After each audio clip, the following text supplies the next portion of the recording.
Julie vient d'arriver. Ouais, donc on peut commencer le tournage là. Ok, bisous, salut. Hey, je suis Stéphanie Ramsey et je te souhaite la bienvenue dans le Talk, l'émission sans complexe, sans tabou. Aujourd'hui, on va parler de la peau, la relation à la peau. Vitiligo, taches de rousseur, grains de beauté. On a toute une relation particulière avec notre peau et aujourd'hui, on va en parler avec Julie. Je ne t'en dis pas plus, suis-moi.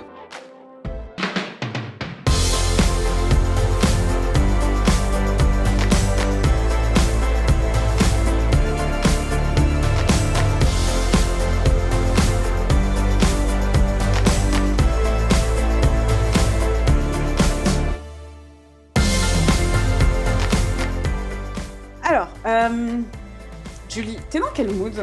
Ah là, je suis de très bonne humeur. Ouais, j'ai vu ça. Quand t'es arrivée, t'as envoyé une espèce d'énergie, une T'es boule prête de feu là. Ouais, non.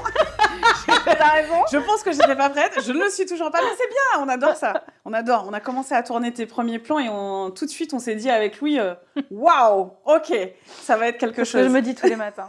C'est vrai. Oh, Waouh. moi aussi. T'as fait quoi ce week-end ? Ah, mais c'est une très bonne question parce que je m'en souviens plus. Non, je plaisante. Dimanche, je suis allée au théâtre avec des amis. T'as vu quoi ? On est allé voir une pièce qui s'appelle Contes et légendes de Joël Pomera, D'accord. que je conseille, c'était juste fabuleux. Et puis samedi, j'ai travaillé à la maison. Ok. Voilà. Ok. Et tu te sens comment avant de passer sur le grill ? Je te fais confiance, donc ça va. J'adore, tout le monde dit ça. J'aime beaucoup. Nous, on se connaît. T'es l'une des seules invitées que je ne connais pas. Du coup, je vais te dire un petit peu. Moi, j'aime bien faire ça avec les invités avant qu'on rentre dans le vif du sujet. Ce que j'ai pensé toi la première fois que je t'ai vue, Oui. parce qu'en fait c'est Kenza, notre chargée de com, qui m'a dit j'ai découvert un compte, il est génial, il faut qu'on en parle dans le magazine. Donc du coup on avait fait un post à ton sujet et quand j'ai vu la photo pour la première fois, je pense que la photo tu étais enfin pas nue mais Très souvent, je suis voilà. nue sur mon compte. Et je n'ai pas vu, et tu étais de face, et je n'ai pas vu tout de suite tes angiomes. D'accord. C'est pas ce que j'ai vu. J'ai dit, attends, c'est qui cette meuf ? Et tu sais, le sourire, Et après, elle m'a montré, donc, toi, ta particularité de peau, les angiomes.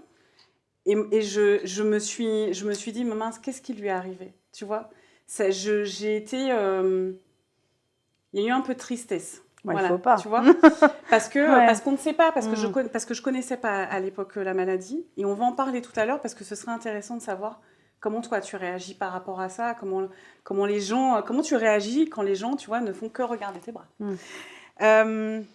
Donc toi, tu es influenceuse body positive. Oui. Du coup, ça englobe quoi ? Parce que j'imagine que en gros, moi j'appelle ça des slasheuses. Du coup, tu fais plein de choses. Qu'est-ce que tu fais ? En fait, je suis multitâche-tâche, comme je le dis. J'adore. Sur mon compte Instagram, je suis multitâche-tâche. Ça m'a un peu tombé dessus, hein. Je pense qu'on en reparlera après, mais j'étais pas destinée à faire ça de base. Oh, on peut en parler maintenant, tiens. Ouais. Ouais. Et il y a encore quelques mois, j'étais responsable d'une agence de garde d'enfants, donc je recrutais des nounous, je faisais du management, de la facturation, du commercial, etc. Et il y a eu le confinement, je sais pas si tu vois ce que c'est. Ouais, tout à fait. Et donc pendant le confinement, mon compte a bien augmenté parce que j'avais fait une interview qui est sortie pile poil le jour du début du confinement. Et j'ai commencé à être contactée par des marques, par des magazines qui me demandaient d'écrire des articles sur le body positive, sur l'acceptation de soi, etc. Et après, je me suis dit, pourquoi pas me lancer, ça serait une belle revanche sur la vie, sur tout ce qui m'est arrivé. Et donc, je suis auto-entrepreneur depuis le 1er septembre. Yeah, voilà. Applaudissons-la. On est content. Ok. Voilà, donc c'est tout récent en fait, Okay. C'est vraiment tout neuf, tout nouveau. Et mes journées, je pensais que j'allais avoir des journées un peu quand même calmes, et alors pas du tout. Depuis le 1er septembre, je dors très peu, je n'arrête jamais, et mes journées elles s'enchaînent. Parce qu'après, ce qui est bien, c'est qu'elles sont toutes différentes. Ouais. Je fais des shootings, je fais des interviews, je viens à Lille. Bah ouais, c'est génial. On a réussi à la faire venir. Bah quand même, ça va. Je fais pas mal de choses, je bosse aussi avec pas mal de marques pour du partenariat, donc il faut que je travaille sur mes contenus. J'ai plein de projets qui sont en train d'arriver, donc je suis en train de bosser là-dessus. Là, je suis sur le début, donc je travaille sur mon kit média. Génial. Voilà. Et puis, j'ai une chaîne YouTube, donc il faut tourner les vidéos, il faut les monter. Puis après, il faut faire son ménage, c'est personne qui le fait. Donc tout ça, en fait. Donc en fait, mes journées sont bien pleines. Ok. Voilà. Moi, j'aime beaucoup le fait que on passe. Est-ce que ton métier te plaisait avant? Oui, Tu vois? vraiment. Mon métier me plaisait, mais c'est vrai que pendant le confinement, j'ai passé 2 mois et demi à m'occuper que de mon compte Instagram et j'ai Ouais. trouvé ça hyper plaisant et j'ai eu une envie, alors pas d'être influenceuse et de passer ma journée à montrer des produits sur mon compte. C'est vraiment pas pour ça que j'ai voulu le faire. Je suis dans une démarche pédagogique et mon premier gros projet, ça s'appelle le Tâche Tâche Tour. Et ouais, tout est avec tâche, c'est décliné. J'adore. Et l'idée, c'est d'aller dans les établissements scolaires. Donc là, en ce moment, c'est un peu ralenti à cause de la Covid. Mais l'idée, c'est d'aller dans les établissements scolaires ou dans des centres de formation pour adultes, etc., ou dans des centres formation jeunesse, pour vraiment parler du cyberharcèlement dont j'ai été victime, d'harcèlement scolaire et d'acceptation des différences. Parce que moi, je pars du principe que ça part de là, Bien de sûr. l'éducation, Bien et sûr. qu'il y a un gros manque au niveau de l'éducation nationale sur tous ces sujets-là. Et en fait, l'idée, c'est de faire des talks dans tout ça, dans les établissements scolaires. Et Donc, tu vois, c'est ce que j'aime. Et on en parlait avec Cécile qui nous accueille ici. C'est que tu as aimé ta vie d'avant, on va dire ça oui. comme ça, que tu aimes ta vie aujourd'hui et que tu t'empêches pas au final de faire ce que tu as Non. envie de faire. C'est ça. C'est important. Bon, moi, après, j'ai eu 1000 vies. Hein, parce que j'ai travaillé pendant 10 ans à l'étranger avant de faire mon métier, là. Donc, ouais, j'ai eu plein de vies, mais c'est sympa aussi. Donc, du coup, est-ce qu'on considère que c'est une vie et qu'on ne sait pas encore ce que ça va devenir Bah, et on sait pas. on laisse venir? On sait pas peut-être qu'à l'heure où tu vas diffuser la vidéo, je serai présentatrice télé. Yeah, on sait oui, pas. on veut ça. On veut ça. On sait pas. Pour finir sur ton activité, sur ton métier, tu pourrais le décrire en 3 mots, s'il y avait 3 mots pour le décrire. Passionnant, exaltant et qu'est-ce que je pourrais dire d'autre? Drôle, parce que je me marre en fait au quotidien avec ce métier. Et nous, on se marre aussi beaucoup. Bon, là, tant mieux. Depuis que tu es là, je pense que l'équipe s'est bien marrée. On a bien rigolé. Alors, j'aime bien, pour qu'on connaisse un peu mieux, parce qu'il y a des gens qui te connaissent et puis d'autres qui ne te connaissent pas, te poser des petites... Tu sais, on en avait parlé du portrait chinois. Est-ce que tu aimerais faire un jour, que tu n'as pas encore réalisé, un rêve que tu n'as pas encore réalisé, ce serait quoi? Être maman. Oh, c'est trop chou. On partage le même rêve. C'est quoi ta plus grande peur? Ne pas être maman. Ok, comme ça on reste sur le sujet. Ok, ne pas être maman. Après, j'en ai plein de peurs, mais c'est vrai que ça me fait peur. D'accord. Ouais. Est-ce que t'en as peur parce que t'as peur physiquement de pas être non, j'ai peur j'ai pas envie de finir ma vie seule. Ah oui, tu vois, de pas rencontrer quelqu'un, de fonder une famille, tout ça, Ouais. c'est... Ouais. Ok. Si tu ne devais manger qu'une seule chose jusqu'à la fin de ta vie, ce serait quoi? Des sushis. Oh non! Quoi? Ah mais ça c'est mon... je crois que t'allais dire c'est non, dégueulasse. J'ai eu une période sushi où la meuf s'est emballée sur le délire quoi. Mais j'aime tellement... Sauce sucrée ou sauce salée? Sauce sucrée? Évidemment. Bien évidemment. Qu'est-ce qu'il y a? Quoi? Qu'est-ce qu'il y a? Toi, t'aimes les sauces salées? Ah bah désolée pour toi. L'une des premières choses que tu fais le matin en te réveillant au réveil ou... Je regarde mon téléphone. Non, on est toutes comme ça. Oui, là vraiment, en plus, je regarde du coup les réactions qu'il y a eu aux stories que j'ai postées la veille ou si j'ai eu des messages, consulte mes mails. Enfin, c'est la première chose que je fais. Et tu essaies d'y répondre le plus que possible. Moi, tu nous as répondu très très vite. Et ça, j'ai beaucoup apprécié parce que déjà, à ton niveau de notoriété, je pense que tu reçois beaucoup de messages. Oui. Et ça, c'est cool de savoir qu'on est considéré, tu vois, c'est une marque de considération. Moi, j'oublie pas d'où je viens, entre guillemets. Les abonnés, ici, sont là. Et tout ce qui m'arrive aujourd'hui, c'est grâce à ma communauté. Et depuis le début, je réponds à tout le monde. Dès que j'ai le temps, je le fais. L'une des premières choses que tu fais quand tu rentres chez toi le soir? J'enlève mes chaussures. Ouais. Autre chose? Et puis après, quand je rentre chez moi, généralement, je m'assois sur mon canapé. C'est bon, quoi. Je m'assois, quoi. Ok. Et pour finir, 3 gratitudes et 3 souhaits. Alors, gratitude, c'est ce pourquoi tu es reconnaissante. Alors, il y en a 3, comme 5, comme tu fais ce que tu veux. Et les 3 souhaits, ce que tu souhaites en général. Tu peux souhaiter la paix dans le monde, si tu veux. La paix dans le monde, ouais. Je souhaite la paix dans le monde. Je suis très gratitude, on va dire que je suis très reconnaissante envers ma famille qui a fait celle que je suis aujourd'hui. Oh.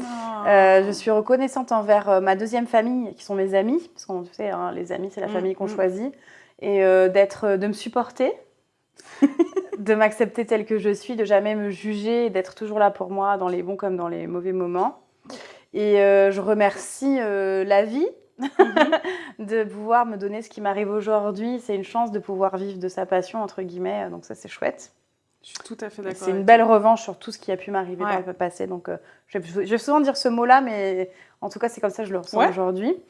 Et après, des souhaits, il y en a plein. 3, c'est beaucoup, c'est pas assez, mais j'aimerais... Les 3 du moment, les 3 principaux. Ah, du moment, là, en ce moment, on est en plein dans le Covid. Donc, ça serait bien que tout ça, ça s'arrête, qu'on puisse reprendre, entre guillemets, une vie normale, que mes amies infirmières arrêtent de faire des heures et des heures pas possibles à l'hôpital, que des gens arrêtent de mourir à cause de ça. Ça serait bien qu'on libère aussi les Ouïghours, qu'on arrête d'exploiter des enfants pour fabriquer des vêtements. Ça, c'est le souhait du jour. Hein. Et puis un souhait peut-être plus personnel, peut-être de me sentir heureuse dans ma vie, d'en rencontrer quelqu'un et d'avancer. Est-ce que tu es heureuse aujourd'hui déjà ? Je suis très heureuse, mais vraiment. Des fois, je me dis, je me suffis à moi-même. C'est peut-être, je me persuade peut-être qu'il faut absolument que je trouve quelqu'un. C'est peut-être ça le problème. C'est peut-être pour ça que je trouve personne. Pas encore. Alors attends, parce qu'on a lancé un hashtag. Mais attends, arrête, d'ici-moi le mars. Attends, on peut lancer le hashtag. Vas-y. Donc, non, c'est pas un hashtag, c'est une adresse mail. Ah, c'est une adresse mail, pardon. C'est tashlove@gmail.com. C'est ça. D'accord ? Donc, Louis va nous mettre, comme d'habitude. On peut lancer le hashtag aussi, tashlove. Hashtag tashlove, si vous voulez. N'hésitez pas, cette personne est magnifique, brillante, aussi autant à l'intérieur qu'à l'extérieur. Donc, ce serait dommage de s'en priver. J'ai des défauts aussi. Hein. On va pas en parler. Donc, on a le souhait d'être encore plus heureuse qu'on ne l'est. Mais justement, en parlant d'être heureux, en parlant de bonheur, moi, je voudrais qu'on revienne un petit peu sur toi, ta vie, parce que tu disais que, tu l'as dit souvent, qu'aujourd'hui, ta vie, c'est un peu une revanche. Pourquoi tu dis ça ? Parce que je suis passée par pas mal d'événements qui sont assez compliqués. Certains dont je parle jamais sur les réseaux parce que c'est propre à moi. Mais en tout cas, concernant mon physique, ma différence, ça n'a pas toujours été facile. Je pense que tu peux le comprendre et l'imaginer. De la petite section au lycée, à passant par ma vie encore aujourd'hui. J'ai subi beaucoup de moqueries, de regards, de railleries. On m'a souvent mis de côté, etc. Et qu'aujourd'hui, je suis encore la fille qui a des taches parce que pendant toutes des années, on m'a appelée la fille qui a des taches parce qu'on ne savait pas mon prénom ou pour me décrire, comme on pourrait dire, c'est la fille, la rousse, là. Moi, c'était, tu sais, la fille qui a des taches. C'est pour ça que j'ai choisi ce pseudo sur Instagram. Mais aujourd'hui, je suis la fille qui a des taches parce qu'on connaît la fille qui a des taches. Tout à fait. Et donc, du coup, c'est complètement différent. Je suis contactée par des marques, comme tu disais tout à l'heure, pour faire du mannequinat parce que je suis la fille qui a des taches. Et tout ça, c'est une jolie revanche à toutes les fois où la fille qui a des taches a été mise de côté. Et du coup, est-ce que tu peux nous expliquer un petit peu ce que c'est un angiome, depuis quand tu as... C'est une maladie, du coup, ou tu vois, moi, je sais pas.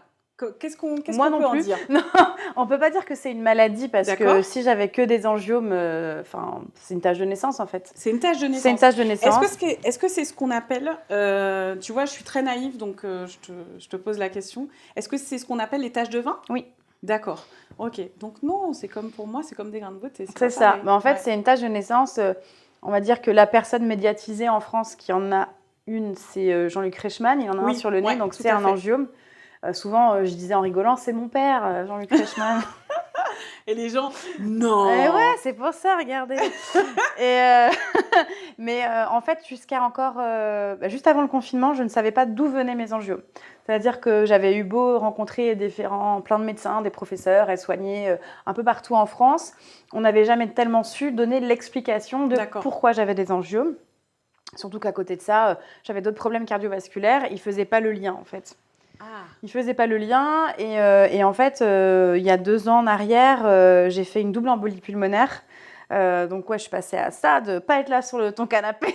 Non, on a surtout Ouais. raté, tu vois, la chance de se rencontrer. C'est ça qui, Ouais, tu c'est vois. ça. Ouais. Ouais. Et donc, du coup, suite à ça, j'ai été suivie par des professeurs sur Paris Mhm. qui ont fait des recherches et on a fait une biopsie d'un de mes angiomes. Et en fait, ils ont trouvé que j'avais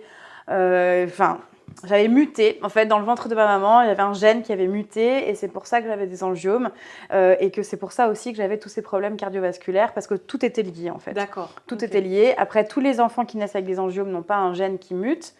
Tous les enfants qui ont des angiomes n'ont pas les problèmes cardiovasculaires que j'ai. C'est vraiment propre à chacun. Et ça, j'insiste bien parce que souvent, on me dit, moi, j'ai un petit angiome, tu penses que... Ah. Voilà. Ah ouais, d'accord. Ok. Voilà, tu peux naître avec un angiome et avoir qu'un angiome qui va se résorber avec le temps, parce qu'il faut savoir que l'angiome évolue en fonction de si tu prends du poids, si tu grandis, etc. Donc c'est pour ça qu'il y a des fois, il y a des enfants qui naissent avec un petit angiome sur la joue et qui à 4 ans n'ont plus rien. Ça t'a pesé jusqu'à un moment ou est-ce que c'est toujours le cas? Est-ce que c'est toujours... Tu vois, parce que pour être tout à fait honnête, quand on ne te connaît pas et qu'on te rencontre pour la première fois, est-ce que tu comprends qu'on puisse se dire... Oh, tu vois? Oui, bien sûr. D'accord. Ouais, bien sûr, je pense que Et c'est est-ce que humain. ça te touche, du coup? Ça dépend comment tu me regardes. D'accord. Voilà. Donc si c'est genre... J'ai eu, hein, Ah ouais? bien sûr. Mais après qu'on me regarde, je trouve ça humain, Ouais. mais qu'on me prenne en photo, qu'on se moque de moi. Oui, on prend en photo. Ah Oui. non! C'est quoi le truc qui t'a le plus blessé par rapport à ça? J'étais en CP et dans ma classe, j'avais un petit garçon qui avait la leucémie. Donc, Ouais. il n'avait pas de cheveux. Et la maîtresse nous mettait tout le temps ensemble. C'était Julie et Rodolphe de côté, toutes les activités sportives, etc. Il fallait qu'on soit tout le temps tous les deux. Et jusqu'au jour où j'en ai parlé avec ma mère. Alors, il faut savoir qu'à la maison, on ne parlait pas de mes angiomes, sauf quand j'allais à l'hôpital, etc. Mais mes parents ont fait le choix de pas que ce soit pas un sujet. Un sujet, Voilà, d'accord. voilà. C'était pas tabou, mais c'était pas Non. un sujet, Voilà. en fait. Donc c'est pour ça que plusieurs fois j'évitais quand on se moquait de moi à l'école, j'en parlais pas le soir à la maison parce qu'à la maison ça n'était pas un sujet de discussion. Mhm.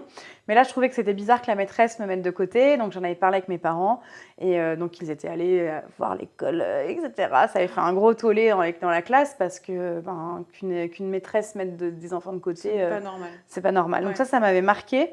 Et après j'ai des anecdotes qui m'ont marqué, j'en Ouais. ai des tas tout au long de la vie, à chaque étape.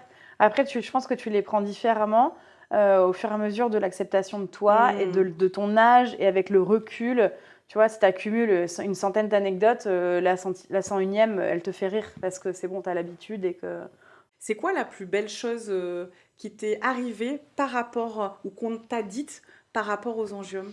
Eh bien, je pense plutôt à une personne qui a été mon amoureux pendant plusieurs années. Mhm. Et c'est lui qui m'a vraiment aidée dans l'acceptation de mes angiomes. Parce que quand je me vois dans la glace, aujourd'hui, je ne les vois plus. Mais à l'époque, je voyais que ça. Et Ouais. voilà. Et en fait, on s'est rencontrés en République dominicaine. Oh, C'est un Dominicain. Et en fait, là-bas, comme beaucoup dans les Caraïbes, le corps, c'est pas que ça n'a pas d'importance, mais disons qu'on ne regarde pas. On regarde pas. je te confirme, je suis originaire de la Martinique, c'est pas du tout... voilà. Ouais. Donc, je me sentais trop fraîche là-bas. Genre, un mini-short, on me regardait pas. Enfin, on me regardait pas parce que j'avais des rondeurs, mais c'était... Enfin, voilà, on s'en fichait, en fait. Et ça faisait plusieurs semaines qu'on était ensemble et il m'avait toujours pas posé la question de savoir ce que j'avais sur le corps, quand même. Enfin, il me voyait nue tous les jours et à aucun moment, il me disait t'as quoi sur les bras ou t'as quoi sur le corps. Ouais. Et un jour, je lui ai dit mais ça t'intéresse pas de savoir Il m'a dit écoute, je suis noire, t'es rose et blanche, le sujet il est clos. Oh, c'est trop Et ça beau. s'est arrêté là. Et en fait, c'est tout. Et on n'en a jamais reparlé. Il m'a jamais demandé ce que j'avais, etc. Et c'est vrai que lui m'a beaucoup aidée en fait dans l'acceptation de ma différence entre guillemets. Et quel a été le rôle de tes parents et de tes amis? Parce que tu disais, je pense que pour toi, les amis, C'est hyper très important. Ouais. Alors, on va commencer par tes amis. Quel a été leur rôle dans l'acceptation de toi? Alors, c'est les amis que j'ai aujourd'hui qui sont importants. Ah, Parce qu'il y a eu une évolution au niveau de mes amis. Alors, j'ai des amis qui sont là, qui sont présents, qui me connaissent depuis que je suis toute petite. Mhm. J'ai des amis fidèles. Mais à une période, à un moment donné de ma vie, j'avais un groupe d'amis qui, pour moi, à la base, c'était mes amis. Mais quand j'ai commencé à rencontrer mon autre groupe d'amis, je me suis rendu compte que les gens avec qui j'étais, C'était pas des amis parce qu'ils étaient toujours dans le jugement. Ils étaient toujours ah Julie t'as grossi, faut que tu maigrisses là. Mais c'était pas dit bienveillant, c'était pas. Et puis comme moi c'était des amis, j'acceptais, je disais rien.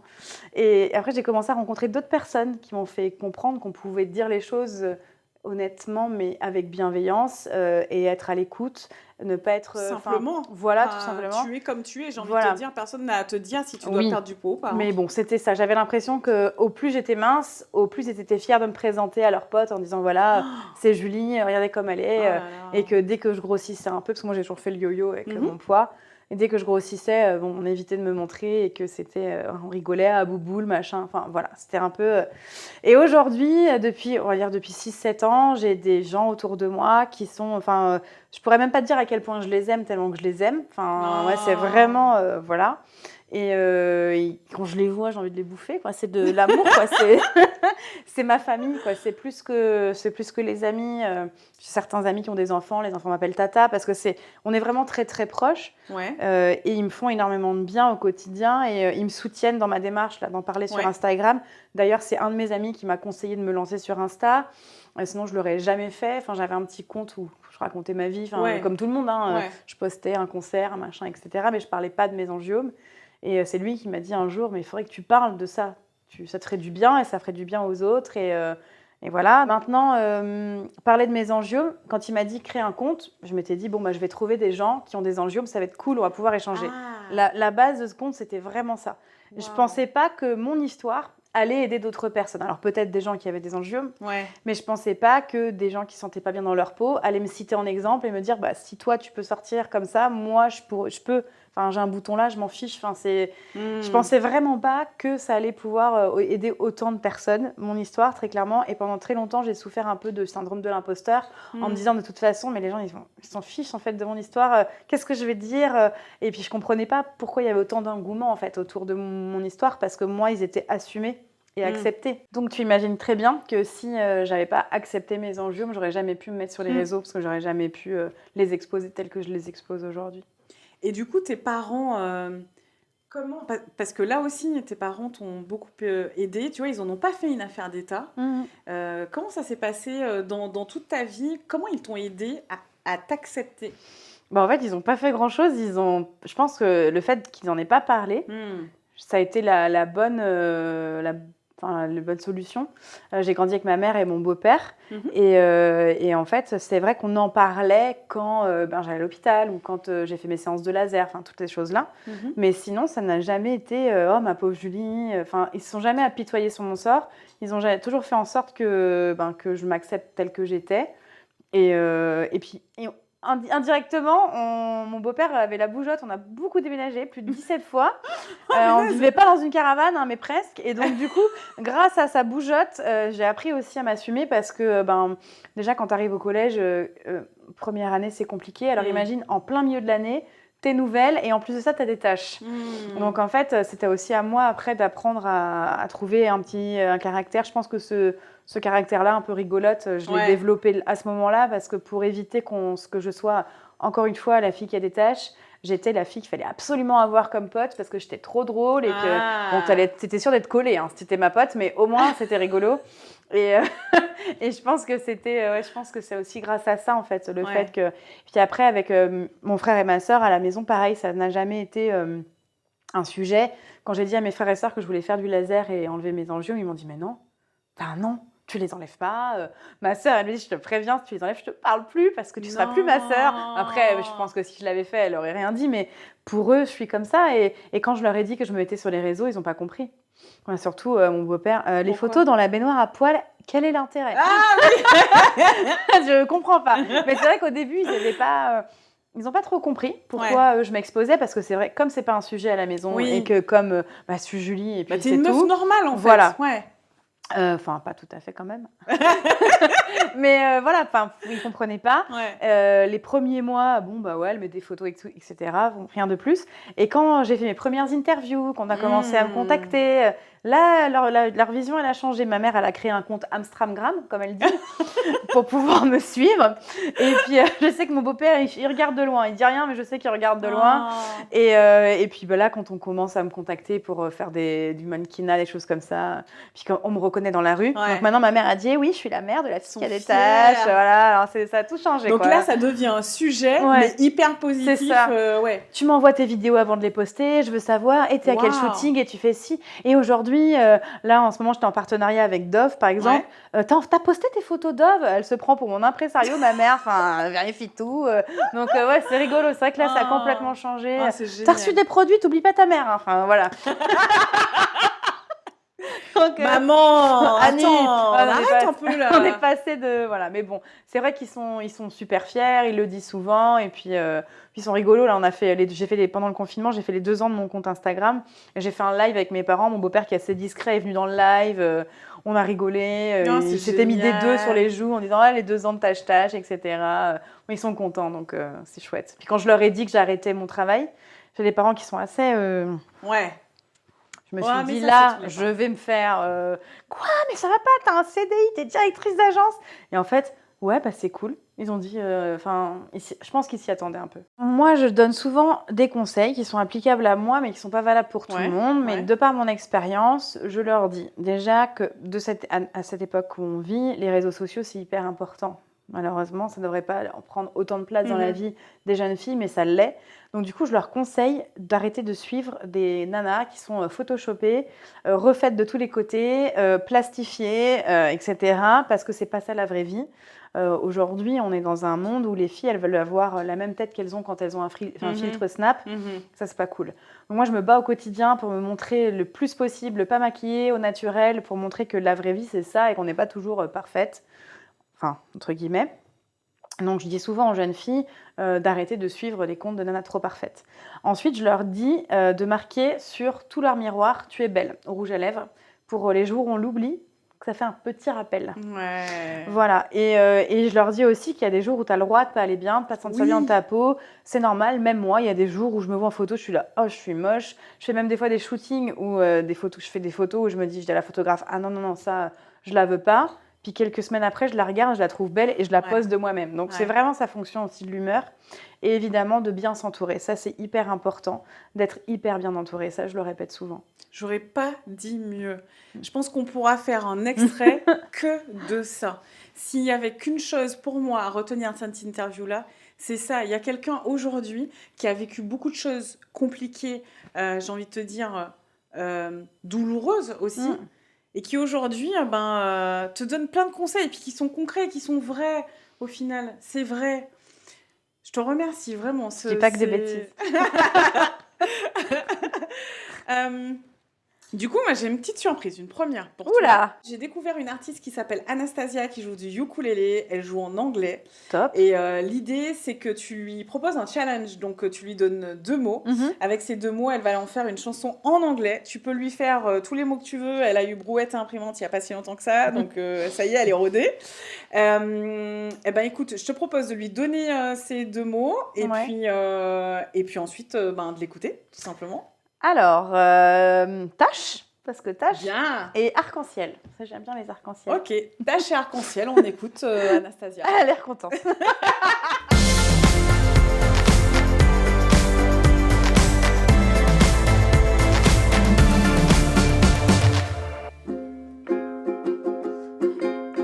Hey, you know there's gonna be rainbows in your life. Even though you've got birthmarks on your body, you don't have to feel ashamed of anything, You'll feel great tomorrow and the day after, I promise you. I promise you there'll be rainbows in your life.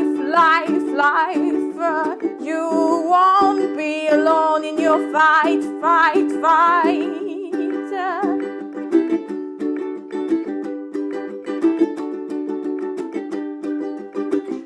Merci. Bah écoute, elle s'est pas si mal débrouillée que franchement, ça. elle est douée, hein. J'adore. Mais comme on s'amuse, j'ai pas envie que tu partes. J'ai tellement Bah, je peux envie. rester là tout le temps sur le canapé si tu veux. Voilà, on invite quelqu'un et Ouais. on lui fait des câlins. Ok, pas de problème. Louis Louis qui est notre réalisateur, notre petit chouchou qu'on aime bien, à qui on a envie de faire des câlins aussi. Mais on va se calmer, bien évidemment. Mon amoureux, si tu regardes, je t'aime beaucoup.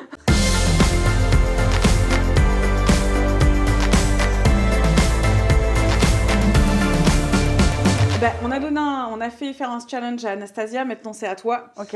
Du coup, j'ai mes petits papiers ici. Ah, J'ai tu peur. sais, bah ouais. Ah, j'ai un peu peur là.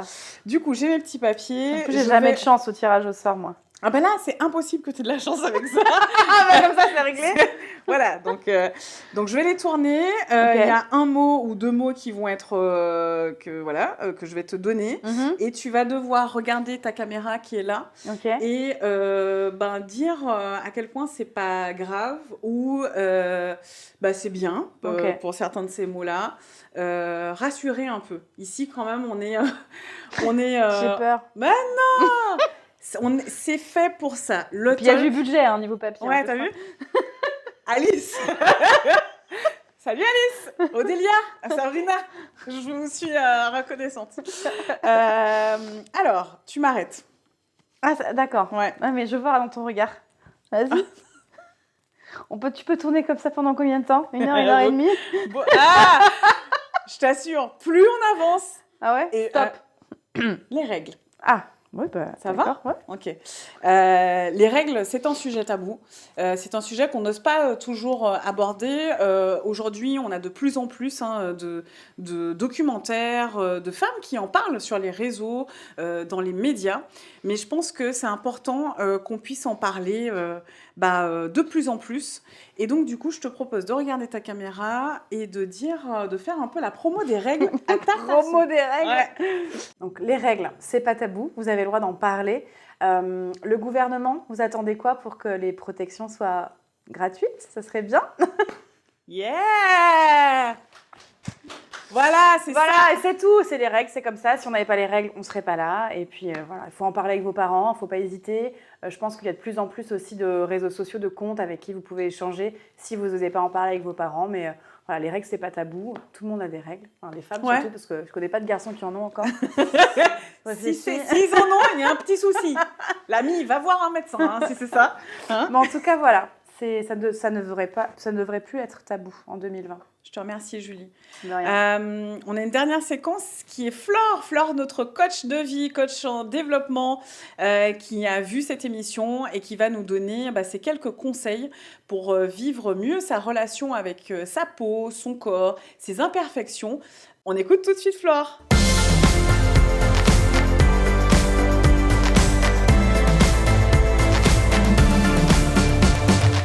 Merci Stéphanie. Alors, comment accepter une particularité physique qui sort de l'ordinaire? Tout d'abord, vous pouvez vous trouver des modèles inspirants, qui ont intégré et qui assument leurs particularités. Justement, comme le fait Julie, avec ses angiomes. On peut également citer Jean-Luc Reichmann, qui a décidé de tomber le masque il y a quelques années et qui assume son angiome sur le visage. Vous pouvez également entamer un dialogue avec cette partie un petit peu compliquée de votre corps. Entamer un dialogue, par exemple, en lui écrivant, en lui parlant quand vous êtes en méditation. N'hésitez pas à poser toutes les émotions, tous les sentiments négatifs que vous génère cette particularité. Vous verrez qu'au fur et à mesure des jours, votre sac à émotions négatives va s'alléger et que votre relation avec cette partie de votre corps va s'apaiser et se transformer vers quelque chose de plus positif. Vous pouvez également trouver des manières de vous mettre en relation avec cette particularité physique sans la nier, mais plutôt en jouant avec. Par exemple, avec un angiome, vous pouvez décider de faire un rappel de couleur avec vos boucles d'oreilles, par exemple. Vous pouvez même un petit peu forcer le trait au départ. Et vous verrez que cette gymnastique fait que vous allez intégrer cette particularité, que vous allez la porter différemment au fur et à mesure, et que vous en serez un jour fier. Également, pour aller jusque-là, questionnez votre particularité. Qu'est-ce qu'elle m'a appris? En quoi elle est précieuse dans ma vie? Et qu'est-ce qu'elle m'a permis d'accomplir? Pour résumer, pour accepter plus facilement une particularité physique, questionnez votre particularité. Qu'est-ce qu'elle m'a appris et en quoi elle est importante et précieuse pour moi? Trouvez des modèles qui ont intégré et assumé cette même particularité que vous partagez. Entamez un dialogue sur le moyen terme avec cette particularité en lui faisant part de vos émotions, de ce que vous vivez pour apaiser votre relation et enfin vous accepter tel que vous êtes. Et on remercie Flore, toujours pertinente, toujours avec des conseils super concrets. Il me reste à te remercier, toi, Julie, d'avoir pris sur ton temps pour être venue parler de ce sujet qui est si important, que la peau, que le corps, en fait, que la relation qu'on a au corps. Merci à toi de m'avoir invitée. C'était avec grand plaisir. Toute l'équipe, je peux le dire, a été super enchantée de faire ta connaissance. Ce sera avec grand plaisir qu'on te réinvitera si tu as le temps. Bien fêter les millions de followers. Yeah! Dans quelques années. Merci, c'est gentil. Et puis nous, on se retrouve dans quelques semaines pour un nouvel épisode du Talk.